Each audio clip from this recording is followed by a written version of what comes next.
Hello friends, இன்றைக்கி ஒரு mini vlog பார்க்கலாமா? இது வந்து நம்ம வீட்டு முன்னாடி ரூஃபிங் ஷீட் போடலாம் அப்படின்ட்டு பிளான் பண்ணி அந்த வேலையை எப்படி பண்ணுறாங்க, என்னென்ன மெட்டீரியல்ஸ் வாங்கியிருக்கோம், அதுக்கான காஸ்ட் எவ்வளோ ஆச்சு, எங்கே வாங்கினோம் அப்படின்ற ஃபுல் டீட்டெயில்ஸும் இந்த வீடியோவில் ஷேர் பண்ணுறேன்.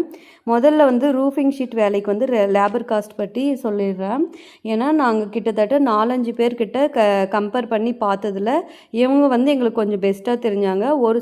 ஒருத்தர் வந்து என்ன சொன்னாங்க, 30 ஸ்கொயர் பர் ஸ்கொயர் ஃபீட்டுக்கு வந்து 30 ரூபீஸ் சார்ஜ் பண்ணாங்க. இன்னொருத்தர் வந்து 35 சார்ஜ் பண்ணாங்க. இவங்க தான் வந்து 16 ரூபீஸ்க்கு எங்களுக்கு வந்து சார்ஜ் பண்ணாங்க. எங்களுக்கு வந்து ரீசனபிளாக தெரிஞ்சதுனால நாங்கள் வந்து இவங்களேவே சூஸ் பண்ணோம். இவங்களுக்கு வந்து மொத்தமாக லேபர் காஸ்ட் வந்து எங்ககிட்ட 27,000 கேட்டிருந்தாங்க. நாங்கள் வந்து 25,500 தான் கொடுத்தோம். அப்புறம் வந்து ரூஃபிங் ஷீட்டோட ப்ரைஸ் வந்து 79,500. நாங்கள் வந்து JSW ஷீட்டு தான் போட்டிருந்தோம். அதுக்கப்புறமா லேபர் காஸ்ட்டு 25,500. ஸ்டீல் பைப் வந்து 61,815 ருபீஸு.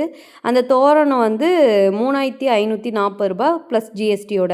அப்புறமா ப்ளைன் ஷீட்டு, ஸ்க்ரூ இதெல்லாம் எக்ஸ்ட்ரா கேட்டிருந்தாங்க. அதெல்லாம் ஒரு 2,110 ரூபா ஆச்சு. அப்புறம் வந்து திரும்பவும் மாட்டுக்கொட்டாய்க்கிட்ட வந்து போடுறதுக்காக சிமெண்ட் ஷீட்டெல்லாம் கேட்டிருந்தாங்க. அது ஒரு 1,500 ஆச்சு. அவங்க 3 டேஸ் வந்து ஒர்க் பண்ணாங்க. அவங்களுக்கு ஃபுட்டு இதெல்லாம் சேர்த்து ஒரு 1,000 ஆச்சு. திரும்பவும் ஸ்க்ரூ எக்ஸ்ட்ராலாம் கேட்டிருந்தாங்க. அது ஒரு 100.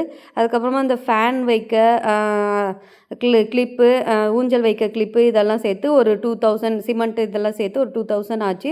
டோட்டல் காஸ்ட் வந்து என்னோட இது வந்து 1,77,070 ரூபீஸ் ஆச்சு. அதுக்கப்புறமா எக்ஸ்ட்ரா வந்து நாங்கள் ஏணி, கட்டில் இதெல்லாம் செஞ்சு தர சொல்லியிருந்தோம். எக்ஸ்ட்ரா ஒர்க்லாம் ஃபுல்லாகவே செஞ்சு கொடுத்தாங்க. இவங்களோட கான்டாக்ட் வந்து நான் கீழே கொடுக்குறேன், வேணுன்றவங்க செக் பண்ணி பாருங்கள்.